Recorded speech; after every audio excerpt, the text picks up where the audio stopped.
What's up, everybody? It is your boy BQ checking in here on the channel. If you are someone who has been following me for a while now, at least for the last year and a half, I've kind of explained to you guys that, once upon a time, I used to do a lot of work as far as getting news behind the scenes, talking about rumors and things of that nature.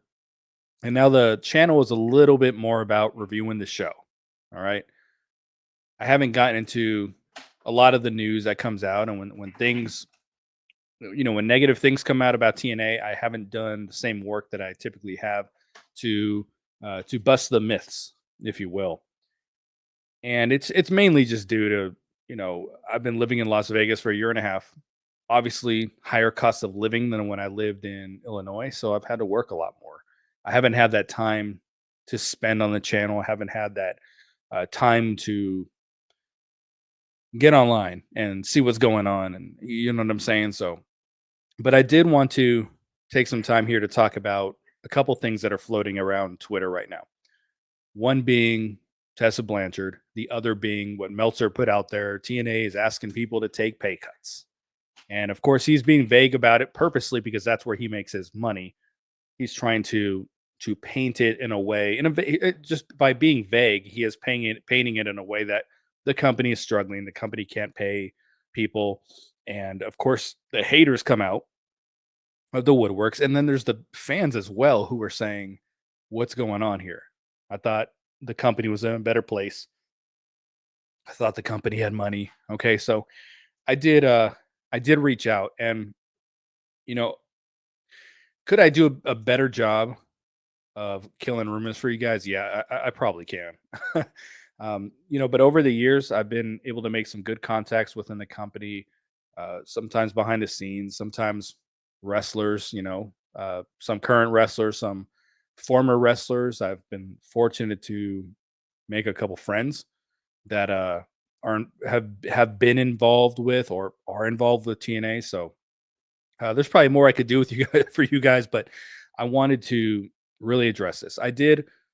Um, I did hit up my favorite contact, and I said, "Is there any information you want me to put out there about Tessa Blanchard?" Now, relative to a lot of these podcasts, and it doesn't matter if you're talking about JD from NY, you're talking about Solo Monster, you're talking about Jim Cornette. Um, you know, these guys have a big reach, much bigger reach than I do, much bigger subscriber base. The difference is my target listener are people who typically care very, very much about TNA, not people who are looking to chop it down. These bigger podcasters don't actually have connections. They actually don't actually reach out to get the answers.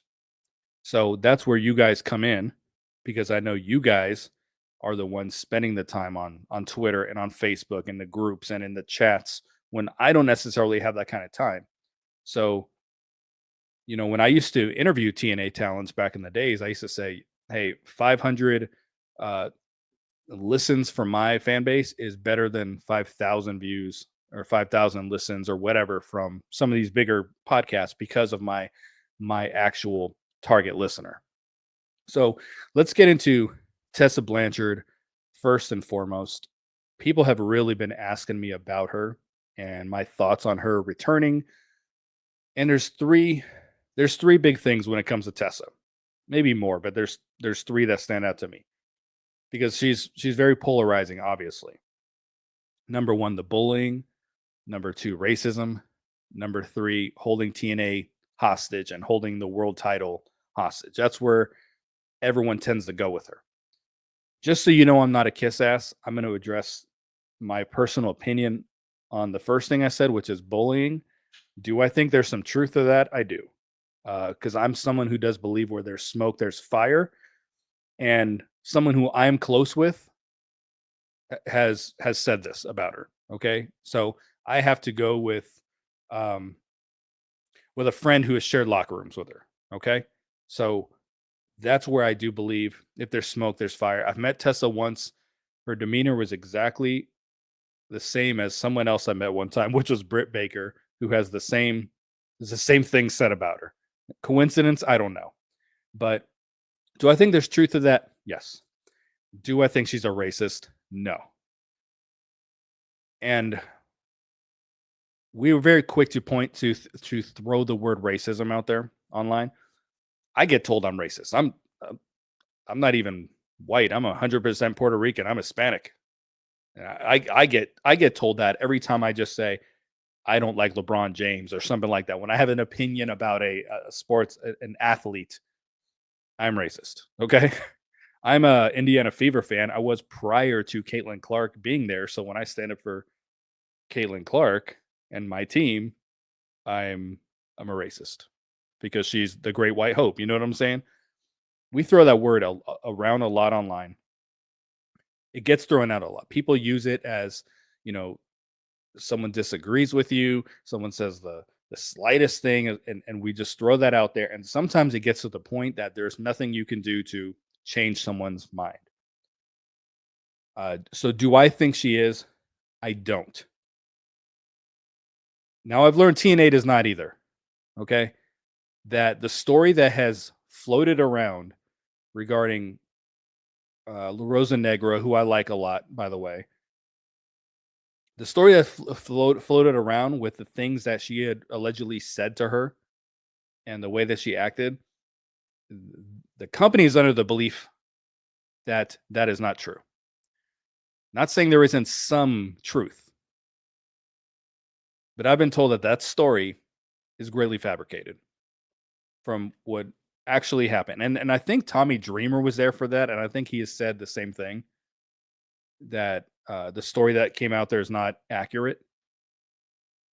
Now Tessa has never stepped forward and addressed anything. She hasn't taken accountability for anything. She hasn't apologized for anything. Maybe because she doesn't feel that she needs to. In the wrestling world, you do got to take a little bit of accountability when there's rumors out there, even if you didn't do something, because wrestling fans are the most um, unforgiving people in the world. You know what I mean? And is there more that I think she could have done for herself? Yeah. But I will say, when you've got La Rosa Negra out there taking pictures with Tessa and saying, "Hey, we're good." Moose was her roommate for years. She was obviously dating Ricochet. She's let me put this. Let me put it like this. I have known racists in my life. Okay, I have met racists. I have had friends.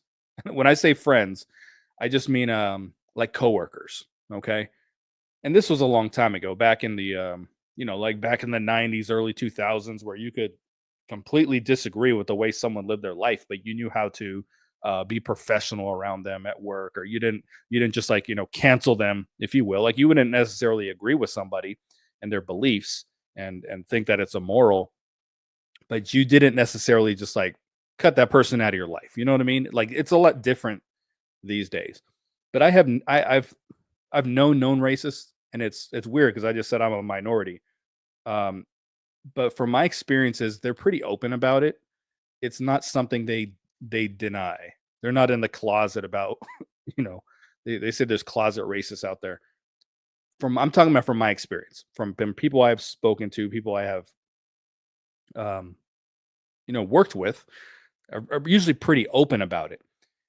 Now I've, I there was a girl back in the day. I was like, well, you don't treat me any different, and she's like, because we're at work and I know how to be professional. She's like, but we would not hang outside around here. We would not hang out outside around this. You know what I'm saying? See, I'm not saying that properly. We would not hang out outside of this. We would not be friends. We are work acquaintances and we're good, but outside of work, we're not. I'm like, okay, cool, got it. But I've had a lot of conversations over the years, and usually these people are pretty open about it. Um, she, I don't think she's ever, in the time we followed her as a fan, dated someone who was not white. You know, so I don't think so, and the company does not think so. The company is what matters at the end of the day. Okay, they do not feel that those stories that have come out about her are accurate. Now, regarding the world title, the story that came out, and I don't want to spend too much time on racism because everyone has their own beliefs regarding that, and it doesn't matter what I say. It doesn't matter what the company says. If you believe that she is racist, you are going to continue to believe that. There's nothing that can be done. Okay. And if you're someone who doesn't believe it, there's probably nothing someone can do to convince you otherwise. And that is the world we live in right now. So I don't want to, talk about it too much, but I don't think she is. The company does not think that she is. Okay. Regarding the world title, the story that came out was that she held the title ransom. I want $150,000. I'm not leaving Mexico. All right. So the one truth that I think eh, eh, I think everyone knows this already is that she didn't want to leave Mexico because if she did, she wouldn't be allowed back in the country. Okay, so that is true. Now, if you remember at the time that this happened, we had COVID, and to say that the world was upside down is an understatement. During this time, TNA was behind on paying their wrestlers. Now, I want to be very careful in saying that because the minute you start talking about TNA pay issues, you're like, okay, TNA can't pay people. TNA doesn't have money. TNA's broke. TNA's going out of business. I understand that happens. Okay. That is so I want to be very careful in the way that I word that. But during COVID, just given everything going on, they were behind paying wrestlers. Not because they didn't have the money. It was just what was going on. The world was crazy. Okay. Tessa had not been paid. So when Tessa is saying, I'm not going to return the world title to you unless you pay me a ransom. That is not what happened. Tessa is just saying, pay me. You owe me. You can't ask me to risk leaving Mexico. You can't ask me to come to you with this work, but you haven't given me what I need. Scott Namora, I've told you guys, Scott is very good at um, skewing PR to his favor. And I've told you that I believe that while people do like him personally, that he has snake tendencies. And Scott put the information out there that Tessa was holding the company for ransom to make him look good, to make TNA look good, to make her look bad. And it's not what happened. She was not asking for $150,000. Maybe they owed her that. I don't have no clue what they were paying her. Okay. It's very possible that was the salary owed to her. And she was asking for the money owed to her. But it was flipped that she said, "Hey, if you want your title back, send me this amount of money, like a ransom." You know what I mean? Like I've kidnapped the title. Send me this sum of money by midnight, or the title gets it. That's what was put out there. But the problem is Melters and all these people, Sean Sapp and all these guys, they will do it for AEW. They'll do it for WWE. They don't care with TNA because the money is in the negativity regarding TNA. All right, so they're not gonna get that information. Why I didn't get the information at the time, I don't know. I wish I could rewind back then and say, well, why didn't I find out?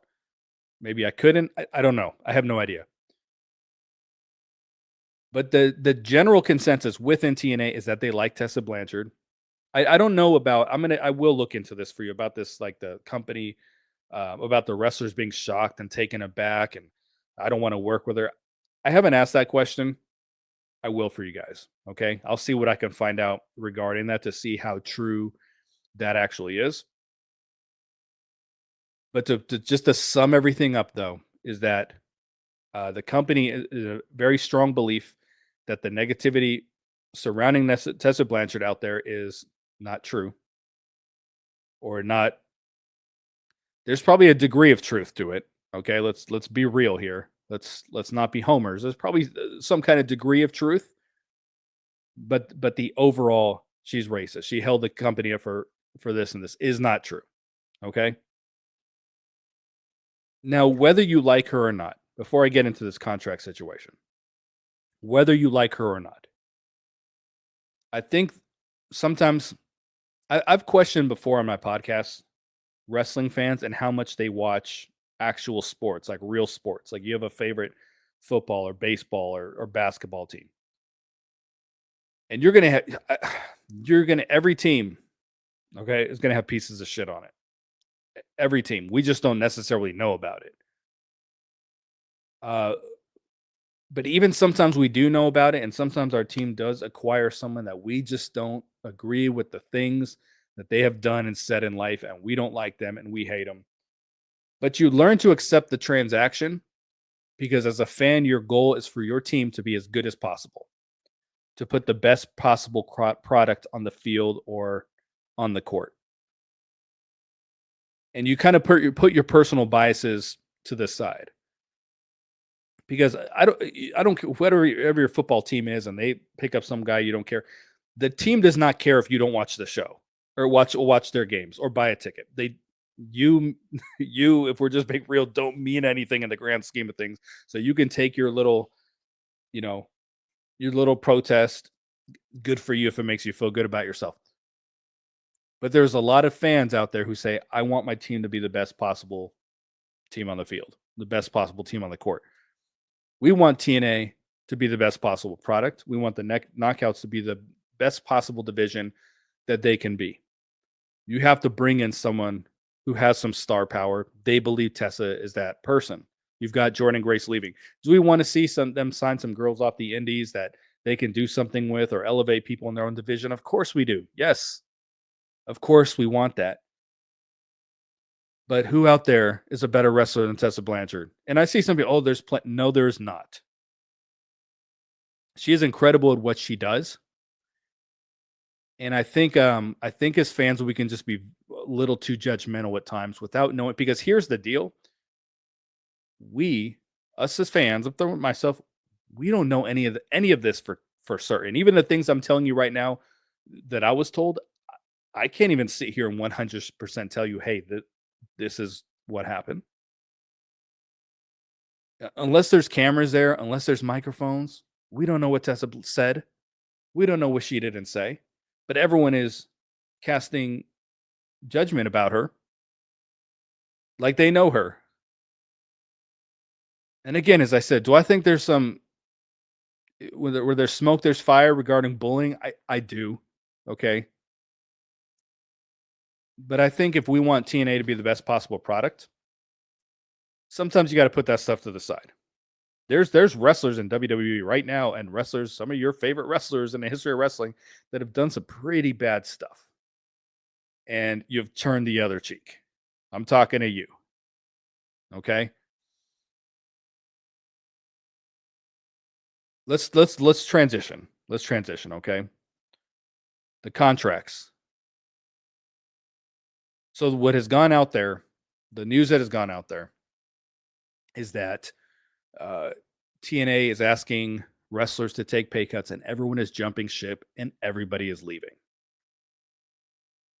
There's a lot of you out there who have common sense. I've had conversations with a lot of you who have common sense. Scott D'Amore overpaid a lot of people.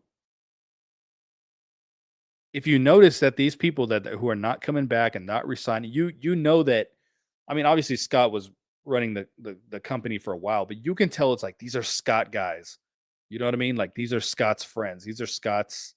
You know. So when you have like the Motor City Machine Guns, all of a sudden, hey, we're done.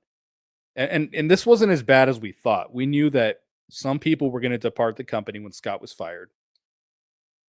It wasn't that bad outside of the Machine Guns, outside of uh, Giselle Shaw. You know, there might have been one or two others out there. I think Mike Bailey was just kind of ready to move on to the next level. I don't think he's ready for it personally, but uh, you know, we're always going to have those guys too. But Scott signed these people to a lot of money. The return on investment wasn't there. You can have the Motor City Machine Guns headline every single show that you do, and you're not going to sell another ticket than if AJ Francis headlined the show.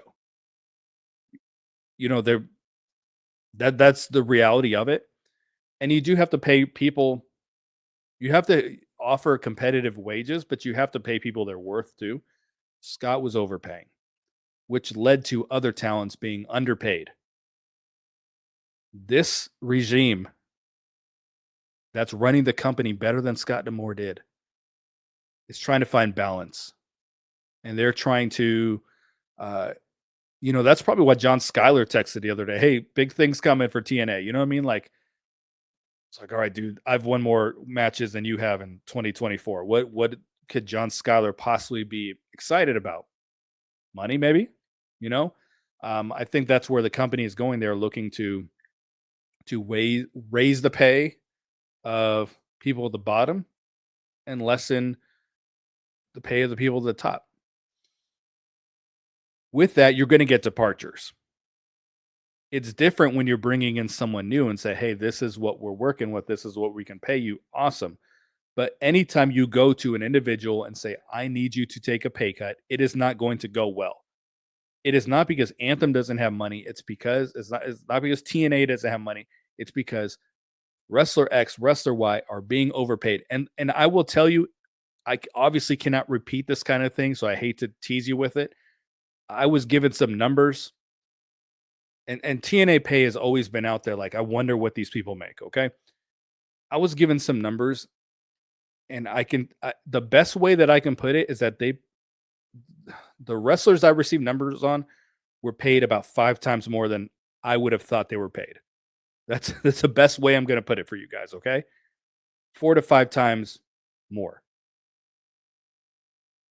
and you can't possibly recoup that money.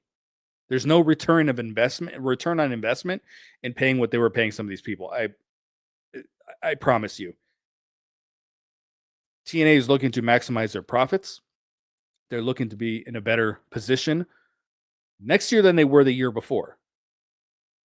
And you got to trim the fat to do that.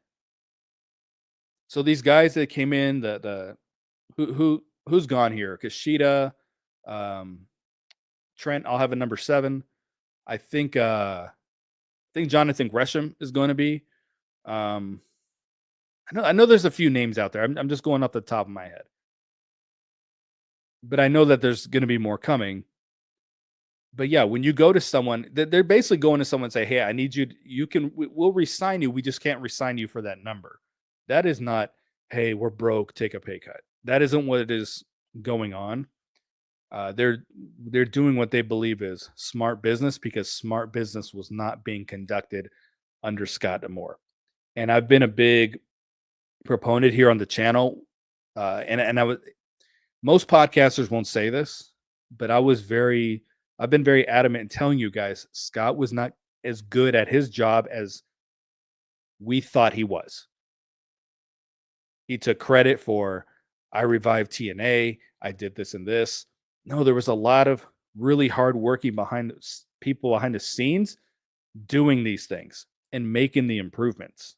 And if you listen to Scott, do an interview, he'll make it sound like, well, that was all me. Scott knows how to babyface himself. Okay. When he did the Chris Van Vliet interview, everyone's like, oh, this dude's going to bury TNA. He came off like a sympathetic figure. He knew he didn't want to, bury the company and look bad. He knows how to babyface himself very well. And what you're hearing out there about pay is just they want to pay wrestlers less who are being overpaid. Not they don't want to just pay wrestlers less, period. Those who aren't worth what they're being paid because they want to take those funds and put them elsewhere, whether it's promotion, whether it's marketing, whether it's live events, whether it's bringing in new talent. I'm telling you, the numbers I was given it would blow your mind. They would shock you. So I'm going to leave it at that for now, folks.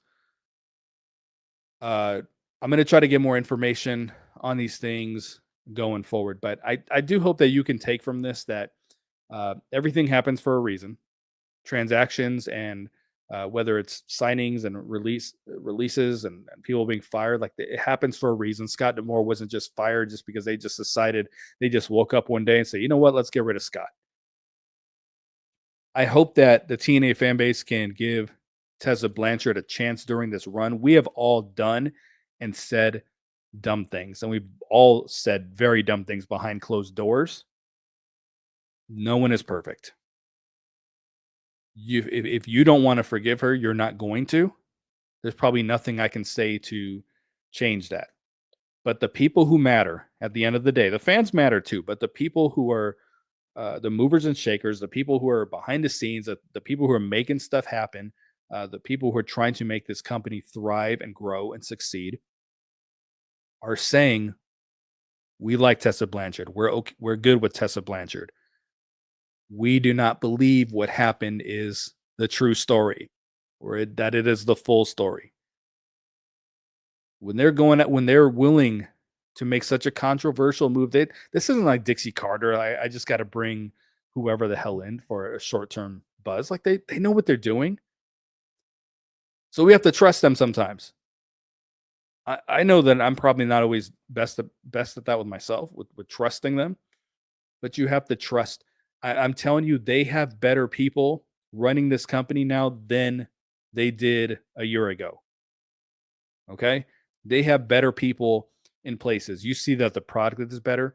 You see they're moving to bigger venues. Creative kind of stinks, but we're hoping that improves. But the overall product is better. The show looks and sounds better. Social media is up. YouTube is up. TNA Plus has been great. All right. Lots of good things happen. This does not happen because they have idiots in place sitting behind desks. You cannot possibly have that kind of expansion and have that kind of growth, have that kind of momentum, have that kind of buzz if you have idiots working for you. So I think we need to trust the moves that TNA is making, that they are for the betterment of the company, and stop with it. I'm high and mighty. I know what's best. I know what Tessa Blanchard said. I know what she did. You have to get out of that.